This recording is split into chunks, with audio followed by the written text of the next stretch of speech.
Today we're joined by Dave Markowitz, a source intuitive healing facilitator and two-time best-selling author who has been working with empaths towards transformation and growth for over 3 decades. Today we'll be talking about Dave's new book, Refuge for the Weary Empath. And I just want to say up front, it is a very worthwhile read. I just got through reading it myself, and it's absolutely a treasure trove of wisdom. Welcome, Dave. Good to have you with us today. Great to be here. Looking forward to it. Usually, Dave, when we start off with a guest, a lot of times people aren't familiar with who the guest is. And so we want to kind of give them a little bit of background. You want to maybe give us a little high-level origin story for you and how you got to where you are here, and perhaps how you sort of started self-identifying with being an empath, and just give us a little background there. Sure. Thank you for asking. I think the moment that changed everything, I call my empathic awakening. And I don't mean enlightenment. Okay. I'm not claiming that at all. It was just an awakening to what being an empath was. And basically, I was invited out to a friend of a friend's birthday party. And I didn't know till I got there that it was a party bus tour. So 7 bars in 7 hours all on a bus. I hadn't done anything like that since college. And this was way, way beyond college days. But, you're there, you're just going to go with it and see what happens. And I didn't drink since college. Like, that was my time. And as the chef from South Park says, there's a time and place for everything. Right. It's called college. So I left that behind. And I didn't know why, but as I got older, I got more sensitive to certain environments, and certainly bars were one of those. Well, at the end of this evening, I felt like I was drunk. I had only drank water the entire evening. I went to hail a cab, and it came out something like, like I was raising my hand, and something is off here. I didn't know what it was. And then I realized I feel like I'm drunk. I remember this feeling, and so I gave myself the sobriety test, right? I tried to walk up a straight line, and I couldn't. So, oh my God, did someone spike my drink? Oh no, I'm not that important. Like all these things are going through my head, right? And I finally got in the cab because raising your hand, of course, is more universal than speaking anything out loud, although the word taxi, of course, is kind of universal. And in the backseat of that taxi, I basically heard Spirit, pretty clearly saying, this is what we've been trying to tell you. You're an empath. You don't just feel emotions and energies from other people. You take it on. And you just got drunk without drinking any alcohol. And we needed to show you this proof. So, I'm kind of surprised, amused, confused. And that from that point on, all my clients were highly empathic. It was like something didn't just change in me, something changed external. But we all know it's kind of connected anyway. But it just kind of changed my trajectory. I was doing more generic more traditional medical intuition, which I know sounds like an oxymoron, and energy healing. And then this one evening changed everything. So instead of hearing intuitively things like, oh, you're angry at your father, I would now hear, you're holding your father's anger, which is very different. Yeah. And fortunately, being reasonably intuitive, I was able to intuit certain steps to help people that were showing up. So a whole new bevy of clients showed up with these very different type of symptoms. I gave them very different readings than I've been giving in the past. I was able to intuit a whole bunch of steps, tools, techniques that were able to help them in real time. So it was really an awakening, like I mentioned. I'll tell you something I think was kind of funny. Prior to that, I had met this guy through the meetups here in Portland, Oregon, shortly after moving here from New York, where I lived for 45 years, until Spirit said, move west. And I said no. And 2 months later, I was living on the West Coast. Don't argue with Spirit. It's the lesson. And I met this guy, and he said to me, you're an empath. And I said, I don't even know what you mean. Like, it just kind of in one ear, not the other. I didn't resonate. And he said, no, trust me, you're an empath. I'm the head of the Portland group for meetups, and I know an empath when I see one. It's kind of like a Karate Kid style movie moment. And then, he was absolutely correct. Good guy, though. Good heart-centered fella. And he brought that awareness to me. Like, he was planting those seeds. We talk all the time about planting seeds, and we let them grow or not. Right. And this one needed this extra moment to let it grow. Absolutely. There's a theory in a lot of circles. I function in a kind of a paranormal investigation kind of thing, which includes empaths, even though that's not paranormal per se. That the people who have strong empathic skills and abilities, they actually call other empaths to them, not consciously, but that energy is just out there. And so these others are attracted towards you for this thing. I don't know if you've ever heard that Oh yeah, theory before, but definitely. it sounds like that's what was happening.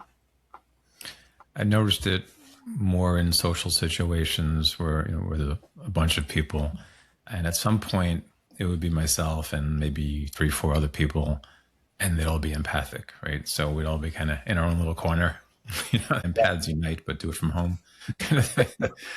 It's kind of like having an introverts convention, right? Where there's a big room and everybody's in a corner all by themselves.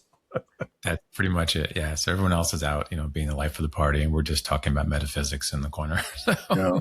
I'm totally fine with that. But yeah, I totally hear that in many communities, paranormal. Otherwise, we do attract, like attracts like. There's also the other part that like attracts people that we need to learn from. So a lot of True. empaths actually attract narcissists into their life. Yep. It's a really interesting dynamic, how one complements the other. And it's all done unconsciously, of course. No one I know at least says, hey, I'm going to go out and meet a narcissist tonight, right? Right. So we sometimes, we attract who we need to attract. And I think it's up to us to really determine, what's here for us and who do I need to be in this moment? And is this person safe for me? Is this person triggering wounds? And if they are, can we openly discuss it and be conscious about it, as opposed to burying it, denying it, saying, oh, this one's different or anything like that, right? Yeah. So a lot of reasons we connect. You said you had been living in New York for a long time, and then you were encouraged to move to the West Coast, and you did. Have you found now that being where you are has shifted the way the world is perceived by you? Absolutely. Yeah. It's a very different vibe out here. And I still love New York. I go back and visit a lot. But when I heard that message, I was like, what? No more subways? No Knicks games? I mean, I live for this stuff. But more importantly, I had a great group of friends there, super supportive, very loving, very conscious. And, you build that up after a few years, and someone or something says time to move on. It's going to bring up some stuff. Mm-hmm. So we had a nice goodbye party. I'll tell you briefly. There was about 40 people in a room that we rented. And a great friend of mine led this kind of ceremony, kind of a goodbye Dave ceremony. I was thinking more like a see you later. But at one point, I just get touched just thinking about it. I was in the middle of the room, and there were about 40 people around me in a circle, and they all were just singing my name. And I turned and met each one in the eye and just connected with gratitude. And it was just... Powerful. Wow. Very powerful. Yeah. Right. And I'm thinking, wait a minute, I don't want to leave this. This is crazy. It's almost like, now you tell me and I'm leaving, right? So yeah, that's amazing. Listen, Dave, I want to talk your story plus just what you said and some other things. We know that right now, this is a very, I'd say, difficult time for a lot of empaths and sensitive people, just because of the way things are in the world right now and the difficulties. But there was a concept that you coined that I think we can kind of integrate into this conversation. And I'm hoping I'm pronouncing it right. Meshergy, is that how you pronounce it? Yeah. Where we enmesh with other people's energy. That's a big deal for people who are empathic, or for a lot of highly sensitive people. And it's not like something we go around saying, hey, listen, let me have your feelings, let me have your troubles, it just happens with us. Do you want to talk a little bit about how you coined that phrase and how that gets incorporated into the book? Well, the phrase came because it's a concept that I think a lot of people feel, but don't really discuss or don't have words for. So it just made sense to combine enmeshment with energy, thus meshergy. And you can pronounce it any way you want. You can do a French accent on it or something. It's totally I almost did the first time I was trying to read it in my head, and I kept thinking, and looking back and enmeshment and so forth. I think it's a great concept, and I don't think I've heard too many people have a word associated with that entanglement that we have very often with people that occur in our lives. But it is a kind of a weight we carry as well because of the fact that it's not voluntary. Let's dive in just some more concepts in the book, and then we'll just kind of freeform it from there. You start off the book talking about the 4 original wounds, which is a good place to start since one of them starts actually at the point of birth, maybe before. Do you want to walk us through those 4 original wounds and how they have an impact on our lives and how they affect our life experience? Sure. I'm going to backtrack a little bit to get to that point where that information came to me. So as a medical intuitive, my most powerful sessions and work overall, self and with others, is around getting to the actual root of any pain, illness, or affliction. And beginning even with a massage therapy career, learning how emotions typically repressed from past moments get stuck in the body. So our bodies become warehouses of emotions. I did a lot of, hands-on work, really trying to, not just reading about it, but kind of living it, which I think is more powerful. The mind-body connection became very clear to me. And I know this is not news, but that's just where it started. Then came this information from a bunch of wonderful people about adverse childhood experiences, otherwise called ACEs. And these are typically very difficult traumas that we experienced really at any time in our youth.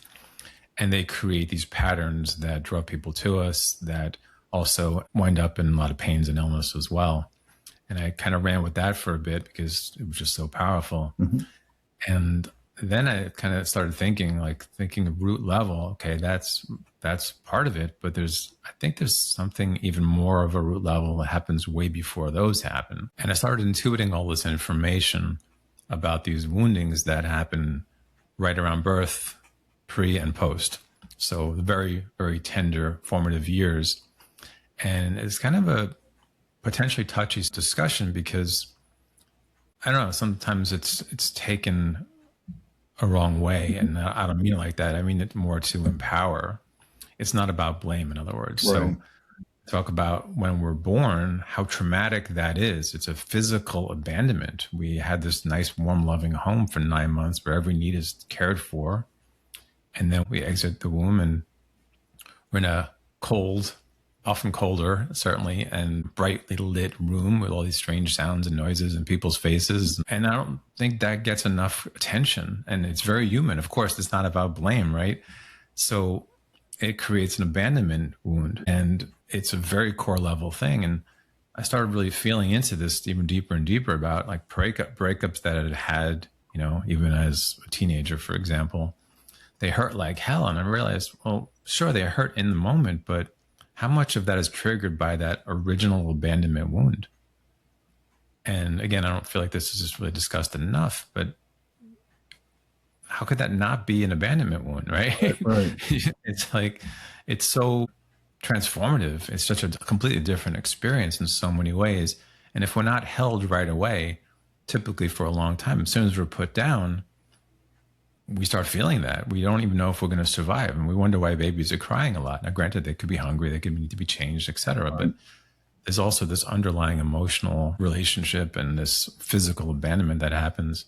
And obviously, this is not about blame because, it's a human thing.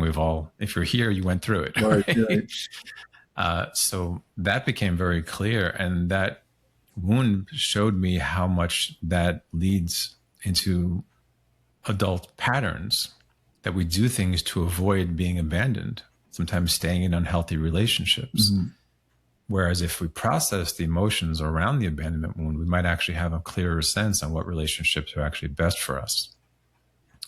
Just one example. Another one is the need for physical safety. Understandable, right? But that happens right away. And I'll just share briefly. When I was first born, I had a digestion issue. I was put in one of those incubators for 10 days. I had no physical touch at all. So it was a pretty severe abandonment wound. Yep. And again, not so much worse than everyone else because everyone deals with it, just shows up different ways. It manifested itself in this way until my dad found a particular formula that I could hold down, they were afraid I wasn't going to make it. And years later in a hypnotherapy session, I actually went back to being about 3 days old where I left my body. And I went to the light, and the light basically said, I know this is painful. I know this sucks, and there's a reason for it. And if you don't want to deal with it now, that's okay. You're just going to deal with it again in another lifetime. And I think reluctantly, I said something like, okay. So I went back in the body and had to deal with all those abandonments that are about to happen. And that's just one of them. There are 3 others that are really powerful too. You know, it's interesting you bring that up. I keep hearing, you know, we just recently had Mother's Day here, and it's obviously the most, most phone calls happen on Mother's Day of any time of the year as people reach back to their mothers. There's some interesting stuff that I've been reading lately about the fact that while you're in the womb, you're also exchanging fluids and hormones and all kinds of things with your mother, which I think creates an attachment to each other, both mother and child, because you're both exchanging back and forth. And I wonder if at that moment of birth, when that exchange stops and you're sort of separate and on your own, that doesn't add to some of that feeling of abandonment too. It's almost like, what's missing from my life now? Probably a lot of signaling, biochemical signaling, goes back and forth between mom and baby too. So that really does seem, you know, to add some weight too to the fact you're talking about having to leave that environment and go out into a very harsh, cold world can leave some wounds for sure. Yeah, perfectly said. I had a sense that you had something awesome to add to that. So thank you for that. Oh, thank you. We exchange everything. Absolutely. And this goes, well, you know, even some people are kind of born into grief. So if mom is going through depression during those 9 months and during birth, we get those chemicals. Depression is a chemical. Right? It's caused by other things we might go into later, but on a symptomatic level, it's chemical. So we get those chemicals energetically, of course, that happens as well. And we're kind of born into grief. A lot of people I work with really feel that. They still feel their mother's grief 20, 50 years later, even if mom's passed on. Yeah. So yeah, absolutely, that disconnection. And it actually sets up these woundings that we try to fill through ways that don't actually work. So, you know, remember the song "Looking for Love in All the Wrong Places"? Yeah, I'm very familiar with that.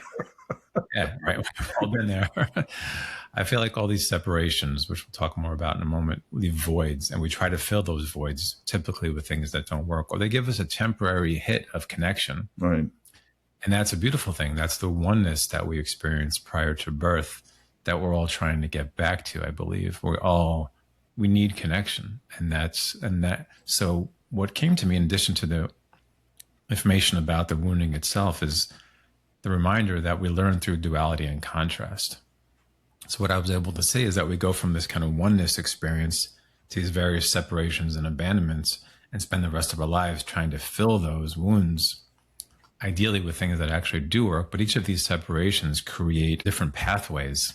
So one of the pathways people use to heal this abandonment wound on the physical level from mom is we get into physical relationships, romantic relationships, and nothing wrong with that, obviously. But sometimes if it's done from the wrong intention, like trying to heal a wound, it's very difficult to be really loving and really present. Mm-hmm. So at some point, resentment is going to build. And I've been through enough poor relationships to learn this. I think maybe we all have. But again, we learn through duality and contrast. We learn who we are by learning who we're not first. But there's this whole sort of sequence that kind of goes full circle. So put a lot of logic to these wounds that they all serve a purpose. And as painful as they are, they're there for a reason. Yeah. And, you know, Source had this stuff all figured out way before I existed. So, yeah. You know, in a way, who am I to argue? But we're humans. We love to argue these things. Right? It's just what Absolutely. we do. You know, I've been watching this show. This is kind of maybe ties in some way to this idea of connection to mother. It's a PBS genealogy channel, believe it or not. And there's a show called Long Lost Families. And what they do is they put people together who have been looking for parents or maybe children or whatever. And these stories are really very heart-centered, very, oh my gosh, I sit there, I'm almost like an emotional junkie with this stuff. I just want to experience that raw energy when a mother and a child get reunited again. They have maybe never seen each other after the adoption, which could have been weeks after birth. Yeah. But that child sees that mother and that mother sees that child, and it's like no time has passed. It's like they just connect together again in a most beautiful way. And the emotion that comes out of that. And I think that kind of leans back to this idea of the wounding part when we are pulled away through birth and going into the world. This amazing connection that's always been there through space, time, distance, whatever, wherever they were, whatever life they had. It is just such a beautiful experience to see those two people be reunited. Could be a family too. And it just goes to show how significant that bond is. Yeah, that sounds beautiful. That's very heart-centered. I think we need a lot more of that on television. Absolutely. I can't believe some of the things that are passing for children's entertainment now. And not to sound like the old guy, get off my lawn. But, you know, we see the results of what's happening. And we've got a long way to go on our evolution, I think. Yeah. I have a bit of a different experience with that separation, in that it felt like our mother didn't want anything to do with us. So once we were born, it was like, get away, go away. That was a tough thing to deal with while I was growing up, but it also informed how I've proceeded in my life. And so have you ever had experience with people who have experienced this differently? Absolutely. And I think that's a fantastic question. Thank you. There are many people I work with that did not have great experiences in utero. Their mother was stressed, depressed, anxious, or sometimes just not wanting to be pregnant, or scared, or both, or all of the above. So it makes sense that that's going to be a little bit different. But I think at the initial core, like underneath all of that, not to minimize that in any way, there is this desire to return to the Divine Mother. And it's a feeling of connection that we often push away, understandably, but partly we push away because it hurts so much. Underneath that pain, I really believe everyone does want to connect with everyone, not just with our moms. So yeah, it can set up patterns where we push people away. Classic example, you know, the high school crush runs away from you, and the one that likes you that you don't want, you run from. It's a dance, it's a game in a way, and it can manifest in a lot of different ways. The fundamental need for deep, authentic connection, I think, is always there. And that resonates because it took me a while, but I found my way to the divine feminine beyond what had happened in childhood and whatnot. And I think, yes, it is attempting to make that connection again that we experienced at one point. And even though we're unable to reconnect with the birth mother or whomever, making that larger connection with the divine feminine and the divine mother makes a lot of sense. Yeah. So thank you for sharing that. Another thing that it creates is that need to love and be loved. And different kids do different things to get that love and to be seen and heard. And the one most relevant for probably most of the people listening to this right now, I'll just give a quick example. If you're musically inclined and you're 5 years old and you're playing piano, everyone's like, "Yay, look at you!" You know, you get all that love in that moment. But as soon as you're done playing piano, it's okay, back to work or whatever, right? Which is an emotional roller coaster for a 5-year-old. But it also, people like us, highly sensitive and/or empathic, we have another bag of tricks, which is energetically reaching out and taking on energy from mother or father or siblings or whoever's in the home. And we do this to create connection, but also to stay safe in the world. So, for example, I'll just speak from first person. What I understand years later I did was I would reach out and take some of my mother's grief. And if I got even the tiniest bit of a hint of this being a positive thing for her, for me, for everyone, for anyone, then my forming ego says, that's what I do. That's who I am. I am the sponge of other people's emotions. And that's part of what creates the empathic abilities, which can be empathic burdens if we're not trained in that, of course, just like a lot of other gifts can be a disaster until they're really fine-tuned. We reach out energetically, and that becomes the pattern. And then we wonder why, when we're 40 years old or whatever, we're just not enjoying our lives. We're often holding energy still from mother, father, siblings, etc. So it's one of the ways, one of the important things and things to address as an adult when we're trying to do our work to try to be healthier, to grow. It's easy just to say, well, I'm just not going to do that anymore. But the reality is it takes a lot of deep inner emotional work to get to a place where you can be in the presence of sadness and not have to be that energetic sponge anymore. There are also tools for giving it back. But ultimately, each of these things are opportunities to grow. So kind of like that oneness separation to oneness arc again, we become sort of unhealthy empaths, right? Or unskilled to become skilled, duality, contrast, and then bring that gift out into the world where we really can be in our hearts and be compassionate to those that need it. Well, everyone needs it, without getting burdened by other people's energies. And that goes to Bill's point about the first few chapters in the book. It talks about how we actually absorb energy from other people. That becomes our identification. And I think we all know once we have an identification with something, it's not so easy to stop. But sometimes it just has to, like your health and vivacity, really vibrancy, it all depends on it. Your ability to connect in a meaningful way depends on healing these really old wounds. We get little bits and pieces here and there, and then the ego begins to form. And then we meet in rooms like this, talking about how to reverse it all.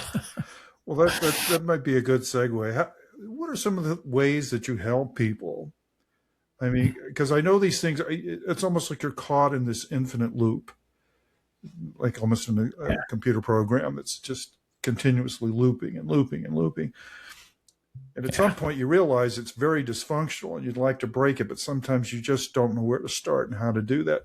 When you see that with somebody, and I know everybody is different and probably has a different path in terms of doing that, but generally speaking, what do you do to help people go on this path of self-discovery? Where is this coming from, and how do I deal with this, cope with this, or eradicate it from my life in some way or shape so I can go on and be who I am without carrying around the weight of someone else's problems and issues? Awesome, thanks.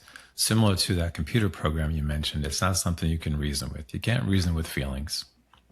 We try, we think we have success, but what we're typically doing is burying the feeling, and that creates blockages, often pains and illness, and invitations to change something later on. It is important to understand what happened and why, and how to move forward from a left brain perspective, but change really happens on the deeper level, beyond mind. So I take people through exercises where we get in touch with the reasons they've absorbed things to begin with. We work on that. One of the questions is something very simple, like who would you be if you weren't who you are? When that's asked from a real honest, heart-centered place, a lot of times that can go beyond mind and people say, I don't know. And I say, of course you don't know, because you never had that experience, right? So it can be a little scary. So I take people through exercises, one of giving energy back to who it belongs to. That's done step by step. It can be a lot of those steps to get there, but each one, people typically feel more themselves, lighter, more connected with spirit, their intuition. If you do enough of those, you have an experience that shows your body that you're safe to not be who you were anymore. And a lot of times it's that sort of almost addiction-like behavior says, no, I need to be who I've been or else I'm not going to get love, which is really underneath it all, right? Or I'm not going to be able to connect with people. So what we're doing is we're not loving less. We're not connecting less by doing this work. We're actually connecting better and loving better. And by better, meaning from a more heart-centered place with less attachment to what comes back. So it truly is an unconditional love. And the paths to that, sure, like you mentioned, can be very different. There are exercises, which of course are discussed in the book. And then the other part of it is doing the deep emotional work of really processing the grief and the anger and whatever else is there in relationship to this growth. Nothing just happens like, snap your fingers, done with it. It's pretty rare anyway. I don't want to say nothing ever because, the exception will show up eventually. Yeah. But generally speaking, more than 9 times out of 10, it is going to take some commitment, time, dedication, of course, to being different. It's not a change of everything you've ever known. It's a fine tuning. And that's the part where I think people get kind of scared. It's like, I won't be who I used to be, even if it's subconscious. But it's a fine tuning that allows us to live in the world using our hearts, using compassion to connect on an authentic level. And as much as we might have thought we were doing that prior, as time goes on, we start seeing, wow, I didn't really connect with that person like I could have. Hopefully not saying I should have, because it's all a learning experience. So I like to really do present moment awareness, feeling into the body, somatic work, seeing what's there, holding space in a very loving and intentional way. And it's not uncommon that I work with people and they get super emotional. It's probably more common than uncommon. The first time one of my clients was really crying her eyes out on my table, I thought I did something wrong. It triggered me in a way. So I'm sitting there trying to hold space. At the same time, my own wounded self is saying, I did something wrong. And spirit is like whispering so lovingly in my ear, you did nothing wrong. And I'm like, okay. And then I was like, well, what do I do? And it was saying, love. Just love. Just love lets people be who they need to be. Mm-hmm. If she needs to cry in that moment, my love sent consciously of holding space without attachment increases her sense of safety energetically to allow her to move through it. Even knowing all of this, there's still that little voice saying she's going to hate me. She's going to get up from this table, never come back. And she got up and she looked like a different person. She looked lighter, more calm, happier. It was just this huge relief. And it's also kind of funny that we have these words in our lexicon. We have the phrase good grief. Right? Yeah. Allowing space for that is a very transformative element. Yeah. So that said, if people just got scared, you don't have to cry your eyes out to heal, but it doesn't hurt. Okay. Yeah. It's part of owning all parts of self. And I call that shadow work, owning what normally owns us, typically our fear, our anger, and our grief. Those typically run our programming. We run from those things trying to seek something better. But if we embrace those things, then we're more evolved. And then that place, intuition is just magical. You always get guided on what to do, where to go, what to say, what book to put out, when to put it out. Even if my mind says, I want it out yesterday, Spirit says, no, it's not going to be out for another 3 months. You triggered about 10 questions while you went through. I tried to keep them sorted in my head. One of which is this idea of authenticity. You hear that a lot. And I wonder from your perspective, and I'd like to hear your perspective on this, because you do mention authentic, being authentic self, and delineating that maybe from what ego has evolved over the course of your life. Is there a core, you think, somewhere within your being that is the authentic self, and then life adds layers and layers of emotional crap, and like you said, we're picking up energetic debris from other people. So the idea is that there is something at the center, the core of you, and that's what we want to try to rediscover again. Or how do you see it, Dave? Yeah, I think that was well said. That actually reminds me of the other original wounds, which I'm going to try to discuss very briefly here, because the last one is exactly what we're talking about, but I think it's good to have the whole picture. In addition to that physical abandonment, we have spiritual abandonment. As the ego begins to form, ego and spirit don't coincide very well. I think we all know that. We create a sense of self, an ego self, when we're very young, and we kind of disconnect, or at least perceive a disconnection from spirit. That creates the spiritual journey. So whether we're 30 or 90, at some point we say, wow, I need to really connect with something bigger than myself. Mm. There's a lot to that I just put in just a few sentences, but for the purposes of your inquiry, I'm just going to keep going. And then there's an emotional abandonment, which is we typically get a lot of unconditional love when we're really, really young. I mean, who doesn't love an infant, right? Partly because they are unconditional love manifest. It's hard not to vibe with that, right? So it's almost addictive. Like, wow, this is really good. like a puppy. Like everyone loves puppies. It's like similar kind of energy. And as time goes on, the emotional wound starts to form when that love is taken away. It becomes conditional. Everything from get good grades or you're not getting that bicycle, or eat your dessert or you're not going to eat tomorrow. Like there's various things that hopefully most of us don't experience too much, but it's just human because our parents are wounded too. They did the best they can. And I think it's important to note that everyone does the best they can given their level of reality. But at some point, the emotional wounding begins to scar our bodies and our hearts.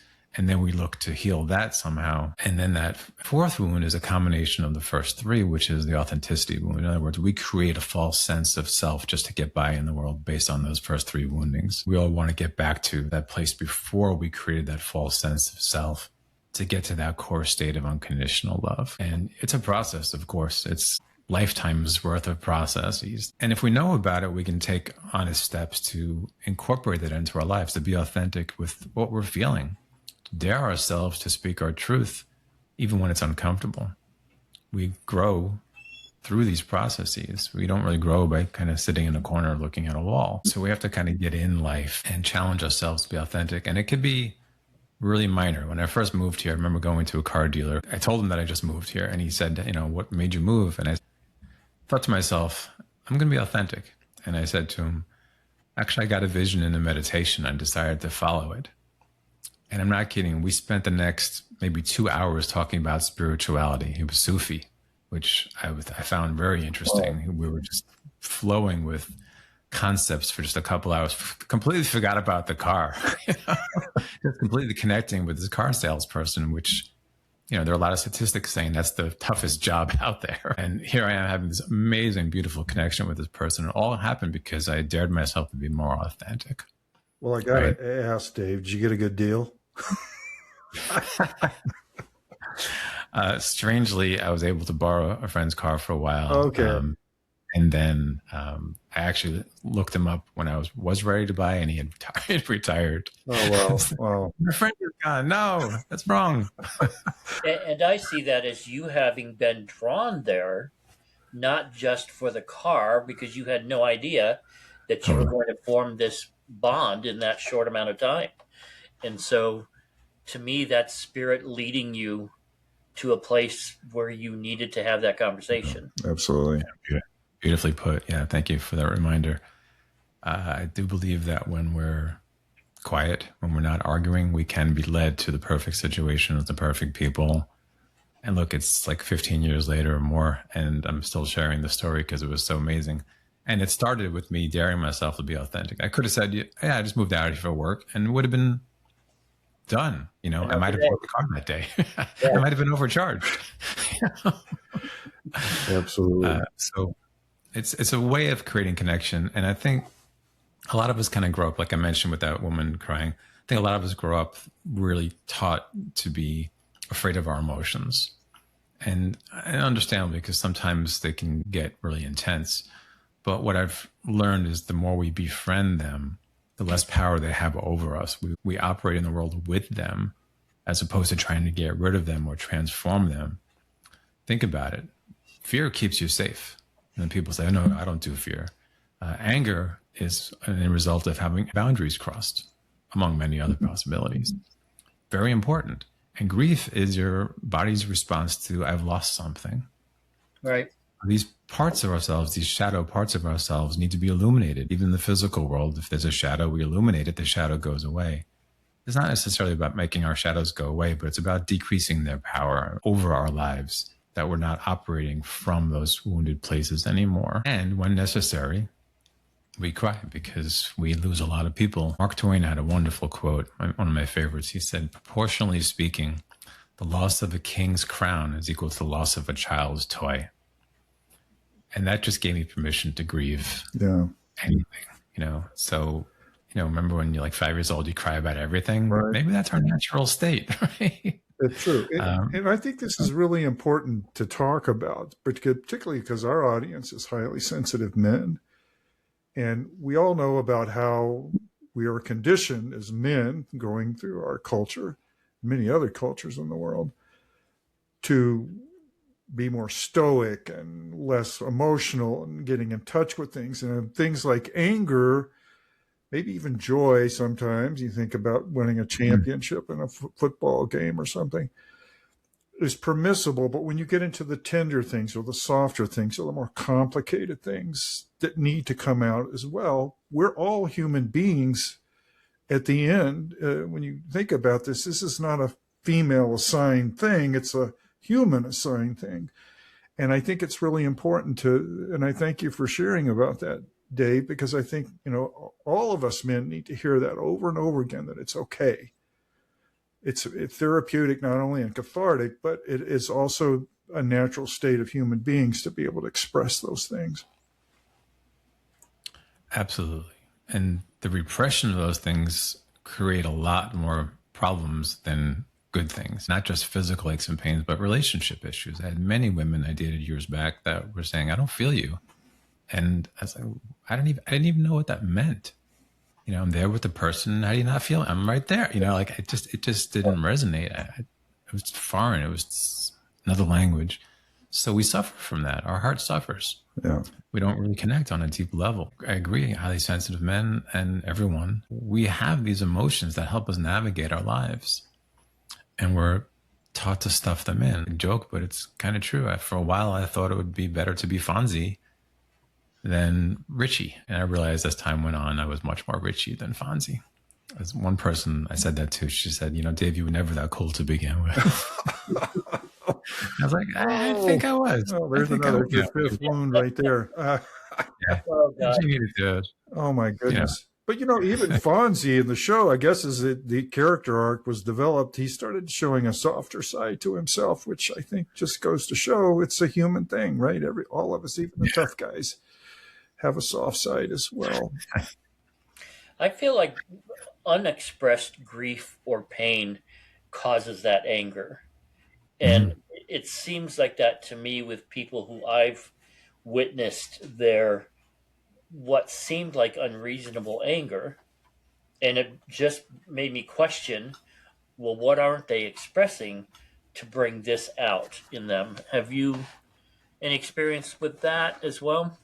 Lots. Okay, good. Yeah, and this is not to make anger wrong, but to recognize there's often something underneath it. Mm-hmm. And typically, repressed grief is at the core of many of our afflictions. So just an example, Western medicine has a diagnosis called depression. I'm not a medical doctor. I'm not speaking from that point of view. So if you're listening, just keep that in mind. I'm speaking from my own personal experience many times where I would have been diagnosed with that and just beyond unhappy, like lethargic, several very challenging periods in my life. And eventually I realized I've been holding a lot of grief in. A lot was my own, but also a lot was my mother's. I get sad here and there, but it's never a debilitating depression anymore.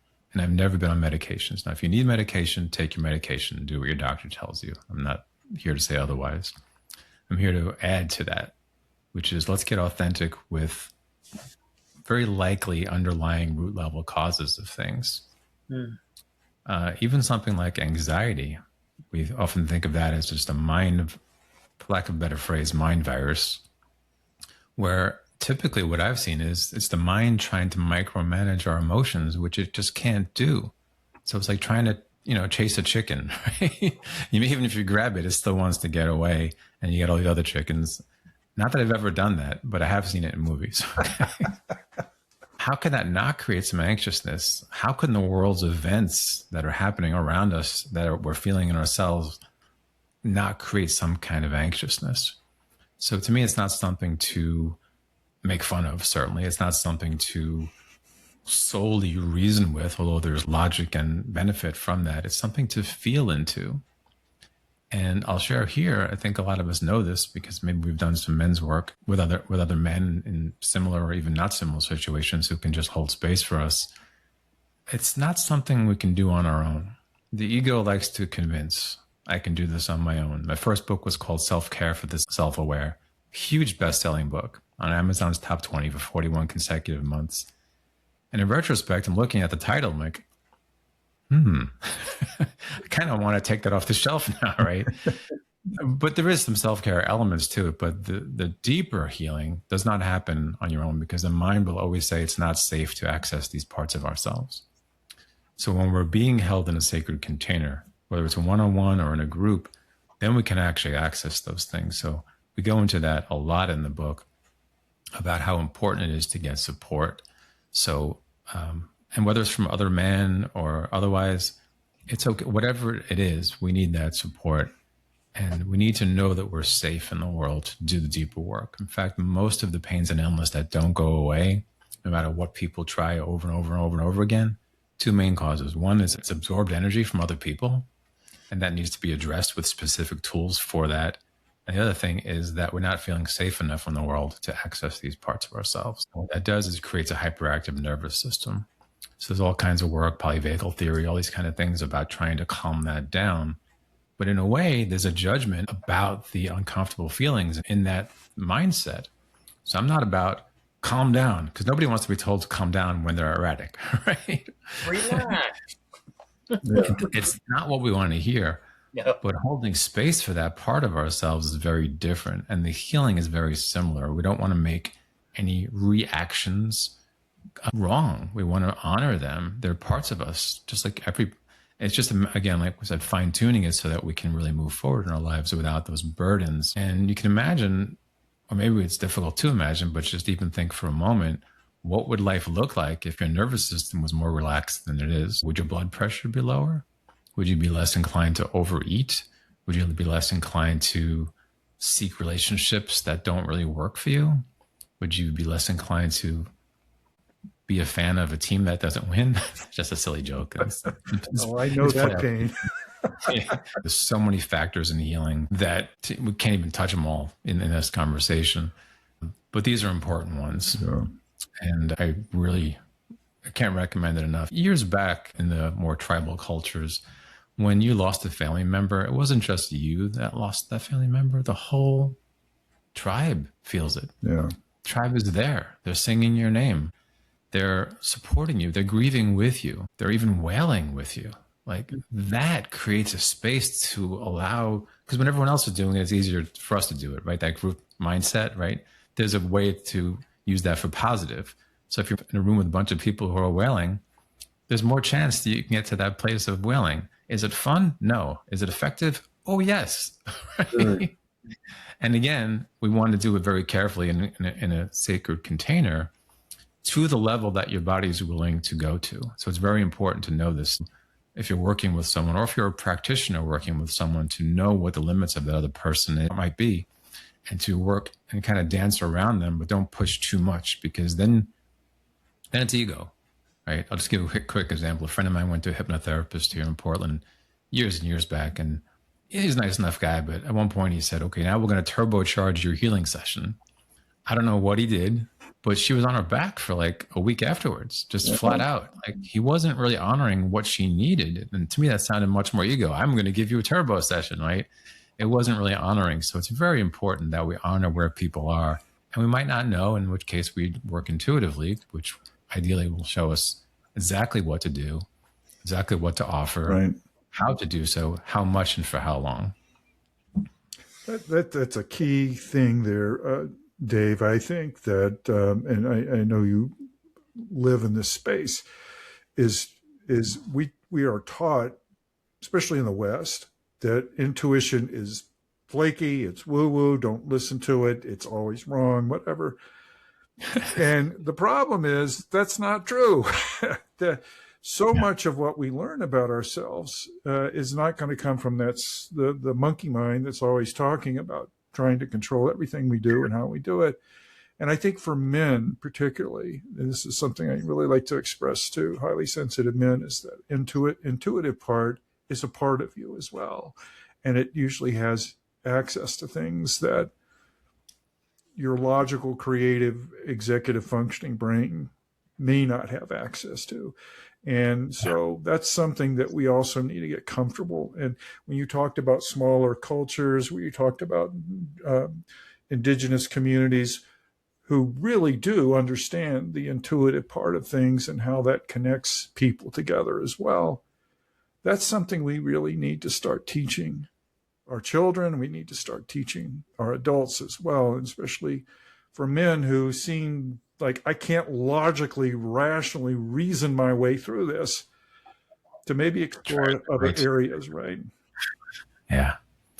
Thank you for bringing that up. It's super important. I do want to kind of add to that a little bit with something I learned, which was about our own filtering abilities, meaning even the most connected persons might hear something that might not be true for another person. Quick example, you can go to a psychic, 10 different psychics with the same question, you might get 10 different answers. This happens in Western culture too. Part of what got me into mind-body medicine was having an ailment that 10 different doctors couldn't diagnose, and if they did, it ended up not being the right diagnosis. It was seeing through their personal filter. So there are some that see the world through, I would call it, gray-colored glasses. Everyone's out to get me, for example. And that affects intuitive readings. It colors it in a way, just like the glasses might. There are many who see through rose-colored glasses, which might seem better, but it's still a color. It's potentially putting the love and light mindset on something that might not be love and light. And I think we've all been around enough to know that it's not just love and light in the world. No. The challenge is getting to that place looking through clear glasses. And we do that by doing our emotional work and learning to be really not attached to what comes through. So if I hear something for someone when I'm working with them, even if I don't agree with it, I'm going to share it because it's what the person needs. I'm seeing through the clear colored glasses at that point. If I'm seeing through Dave colored glasses, I might think, oh, it must be this, but that's being in disservice to the person in front of me looking for guidance and maybe healing. It's putting everyone else's story that created my story ahead of their story. So I feel like everyone listening just now went, ooh.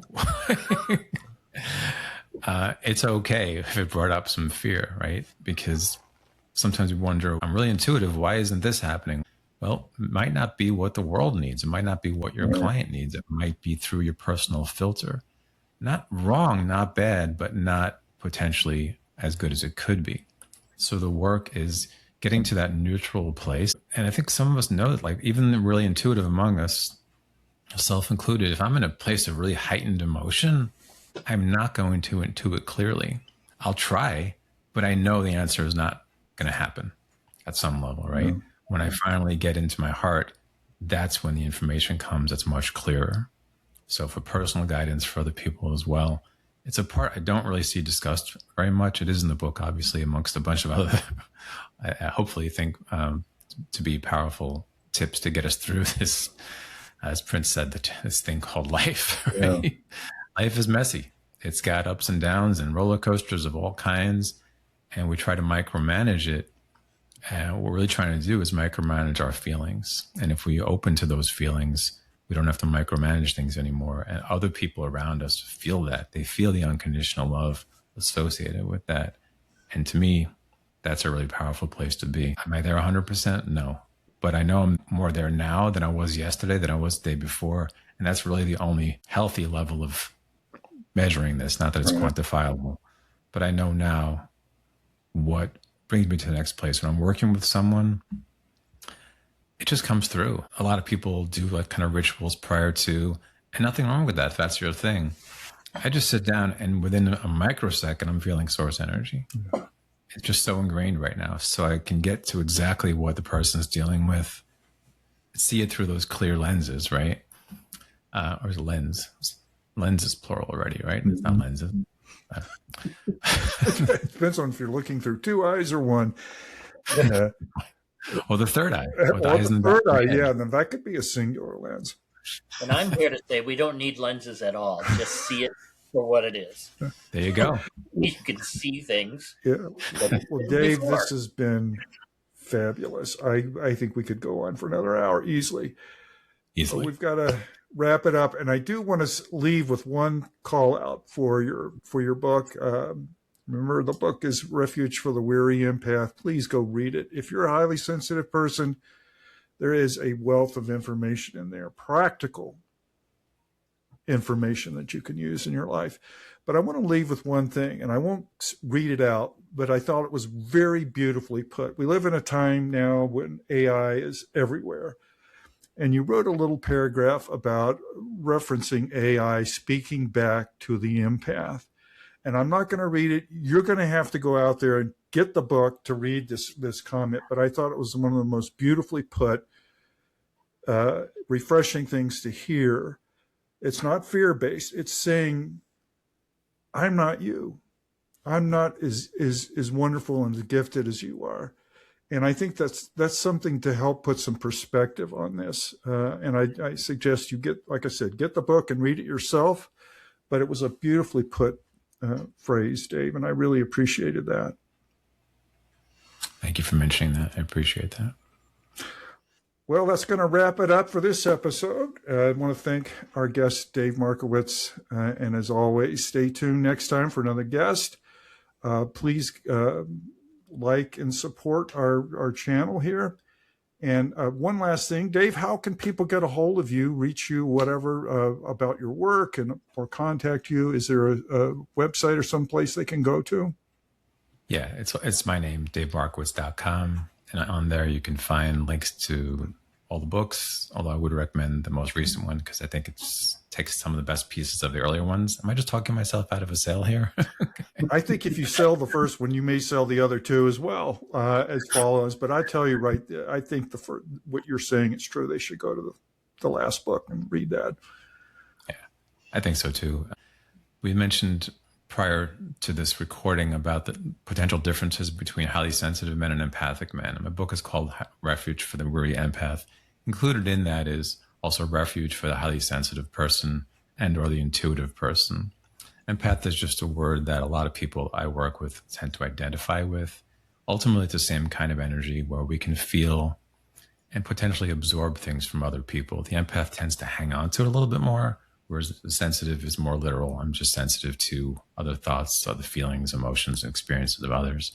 So there's a lot of crossover there. So if you don't resonate with the word empath and you made it this far into the video, it's still can be very apropos. And typically, even in the book, I'll say for empaths, sensitives, and intuitives. Yeah. It's just a lot to put on a book cover. Okay. Exactly. Well, okay. This was amazing. And we went a lot deeper than we might have. So that is fantastic. That's what we like. So thank you, Dave, for being here. And thank Bill, you.